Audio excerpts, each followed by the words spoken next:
High বন্ধুরা, কেমন আছো? আশা করি তোমরা সকলেই ভালো আছো, সকলে সবসময় ভালো থাকবে, এটা চাই, আমি দোয়া করি।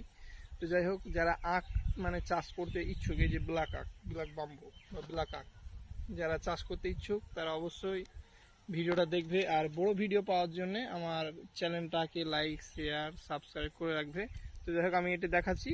এটা অবশ্যই আখটা খুব সুন্দর নরম হয়, তবে এটা বড়রা তো খেতে পারবে, তার সাথে সাথে কিন্তু বাচ্চারাও খেতে পারবে। এই কালো ব্ল্যাক আখটা খুবই সুন্দর নরম আখ, আর এটা মিষ্টিও হয় বিশাল। তো যাই হোক, যে সবাই বলে যে হাত দিয়ে নখ দিয়ে ছিলা হয়, তো ওরকম ব্যাপারটা ওরকম না, তবে ছিলা হচ্ছে মোটামুটি, খুব খারাপ না। আর এই দেখেন যে অতিরিক্ত শক্ততাও না, আপনারা আরামসে ছিলতে পারবেন। আর এটা মোটামুটি ছোট বাচ্চারা ছিঁড়ে আরামসে খেতে পারবে। এই যে, আর একটা সত্যি খুবই নরম হয়, খুবই নরম, আর মিষ্টিটা বিশাল হয়।